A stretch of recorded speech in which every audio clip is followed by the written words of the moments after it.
Howdy, strangers. Y'all remember us? Well, what do you know good? Well, I'm Kanan, And I'm Nikki. and welcome back to Sprague Homestead. If you remember the last video we put out, it kind of looked like this around here. Hey, welcome back to the homestead here at Sprague Homestead. As you can see behind me, snow has fallen. And Santa brought us a snow blower. And now as you see behind us, the snow is gone and it is full on gardening and everything else season around here. So today we're going to kind of walk you around what's been going on the last about 2 months and catch you up. Three catch you up. So this is some of my herb collection. A lot of different kind of mints, some cilantro, savory, and some oreganos. These guys will eventually get moved out into the garden. You don't want to keep your mints too close together. But I mostly have them together right now just so that it's easier to cover with the frost blankets because we are still sometimes getting cold. I've got another group of like 9 or 10 pots that the plants did get a little frost damage. And so they're recovering over there in some shade as they're getting used to stuff. But there's more mints, oreganos. I think that's about all that's over there. Lemon balm, that kind of thing. So this beauty here is some comfrey that my friend Heather gave me last year. I'm always a little nervous about new stuff around here because not everything makes it over the winter, even when it's zoned for here. And I do have it kind of in part shade, and I wasn't real sure how that was going to do. But it's doing really well. It tried to come up even in about March, and then it got snowed on again, and I was a little nervous about it. But it's coming along. It's looking real good. I'm going to dry some of this for some different stuff, and probably pick some and see if the rabbits want to eat it. But comfrey is doing good. So one of the things I've been doing this year is getting our berry rows back together. We had some berries that didn't make it, some that have actually survived 8-9 years now. But I've got blackberries, another row of blackberries, and then we have some goji berries that I got from my folks that we actually had a rabbit eat them off almost all the way to the ground back in the fall that are recovering, and then some raspberries. So we've got some berries going, and then I just put in a brand new box and bed with what looks like sticks right now, but they're Josta berries, which are in kind of the gooseberry currant family, and I've got some strawberries in there with them. So hopefully those are going to take off here pretty soon. I just put them in, and they did have some root development, so I'm thinking they're going to be okay. So in this bed, I've got radishes. You can kind of see they are ready for harvest. I may do that today or tomorrow. And most of these guys we slice up and actually make pickled radishes out of. The other half of the bed is kale. It's coming along. For some reason, the one variety of kale has been really slow to go, but they are finally starting to take off. I've built a new bed on the front for another rhubarb plant, and this other set over here.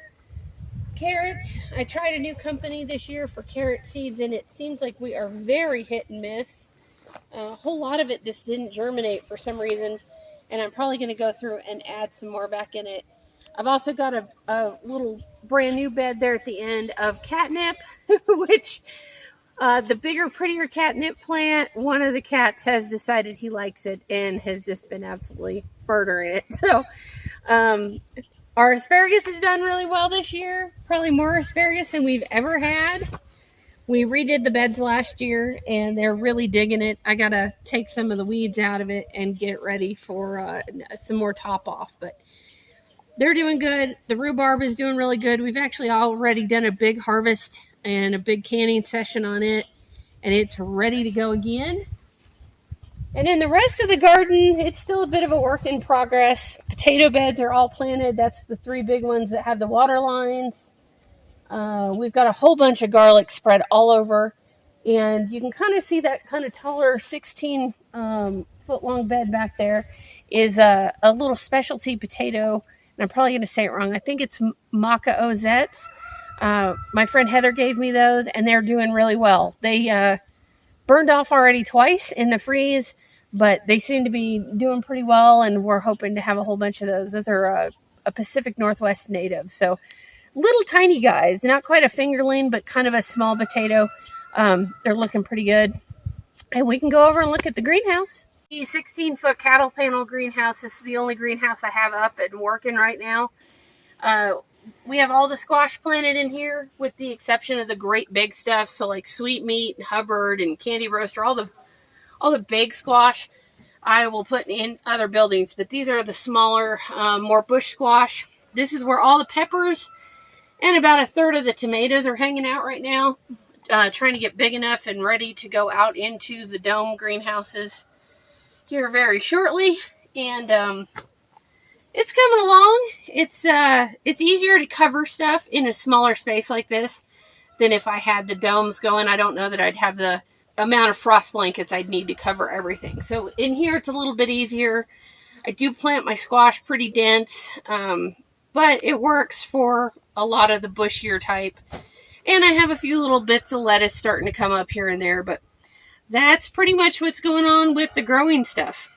Now, as much as that is of the garden, we have a lot more going on. Some of it you're probably not going to believe, but I got to show you, and we got to take a hike. So come on, let's take a walk.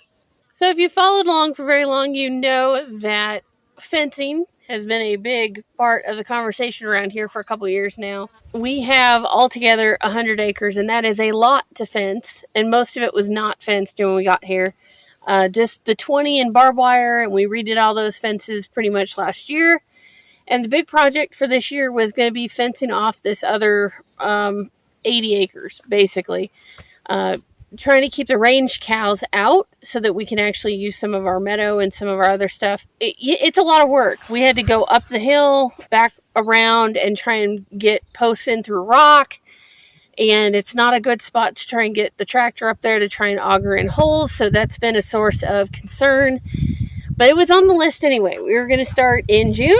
And in, what was that, March? April. It was probably like April. It wasn't that long ago, really.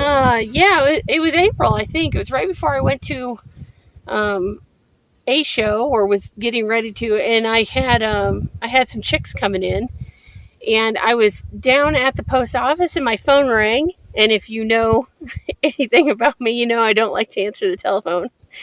But I saw that it was one of the guys who runs range cows down around here. And I hadn't talked to Ron in probably a year and a half. And so I thought, okay, well, he's probably calling to let me know that they're bringing the cows out. And, that's the nice thing to do when you're running cows basically on somebody else's property, is give them a heads up. Mm-hmm. And we've worked with them in the past. They've been great people. When we've had problems with the cows, they've come and moved them out, put some hot wire in to try and keep them out of areas. They don't have to do that. Oregon's is a fence-out state, so it's on us to keep the cows out. But they've been good guys to work with. And but Ron called me and said, hey, we're getting ready to put the cows out here in a week or two. And did you guys ever get your fence in? And I said, well, no, we've got the post in as far as a steel post, but we still need to put the corners, run the wire.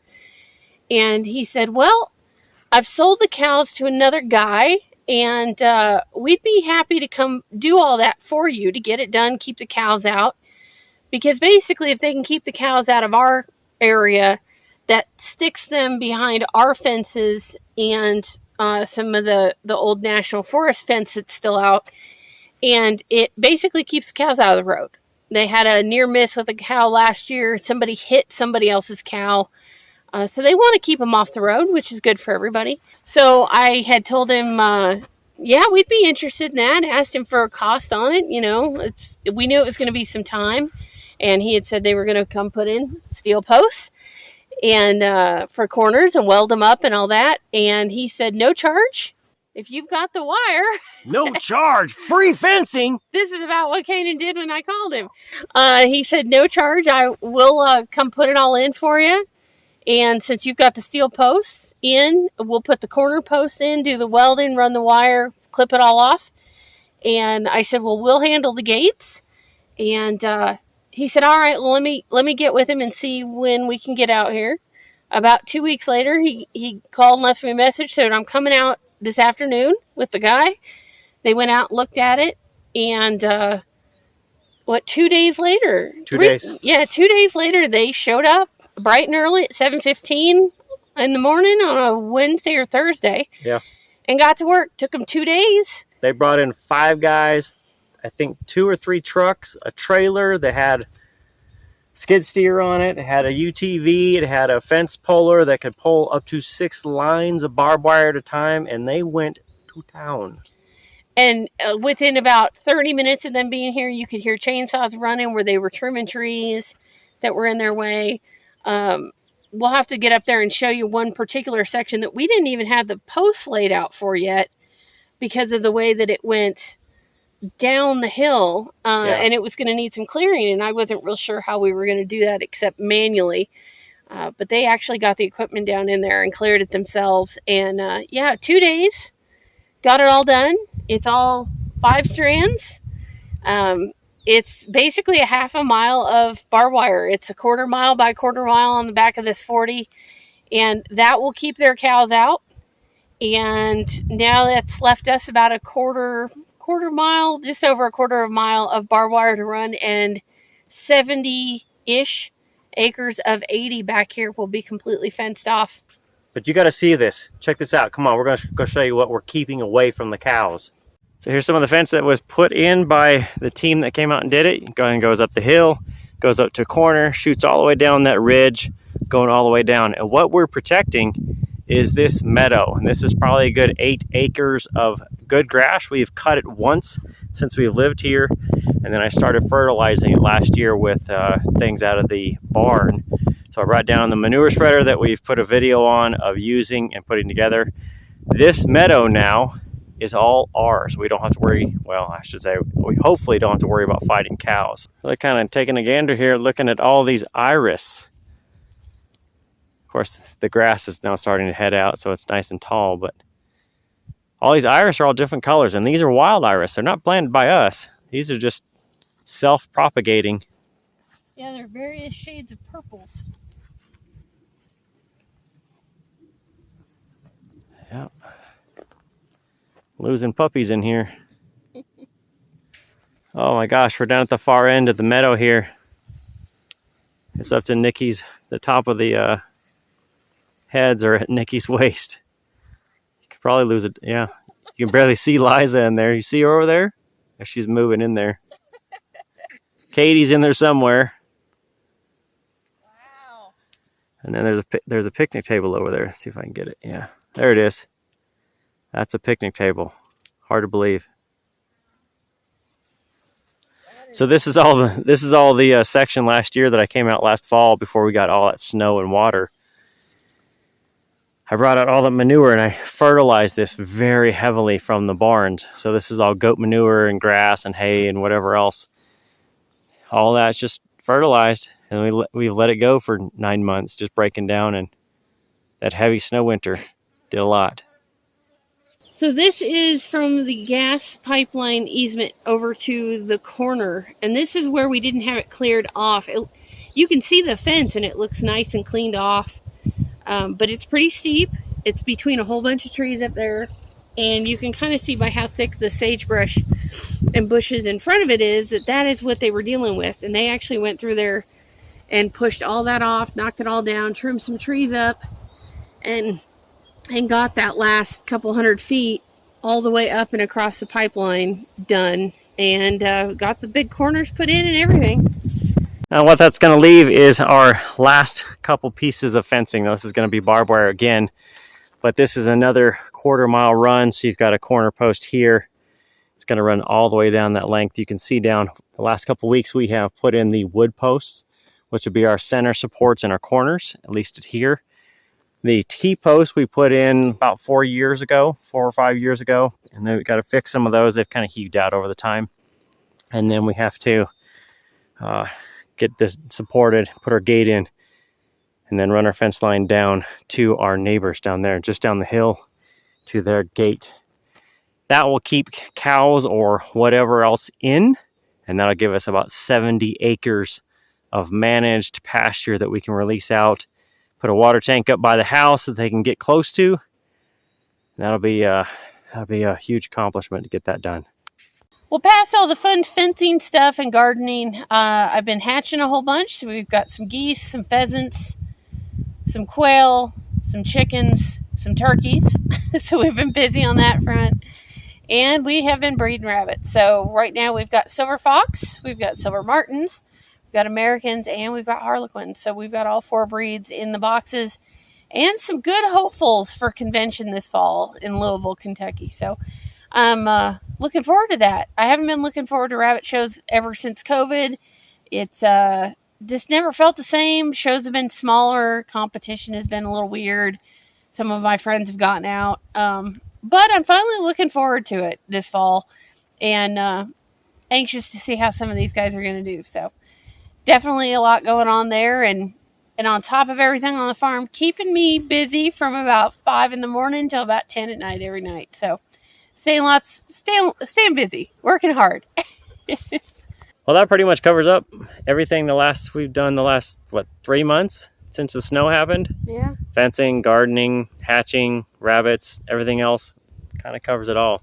Little road maintenance in there. Yeah, exactly. So if you guys have any questions on anything we have done over the last 3 months, or gosh, the last 9 years we've been here, we are still a little shocked at some of the stuff that we finally gotten to, like the fencing that we've always been kind of dreaming of, but finally got it done this year.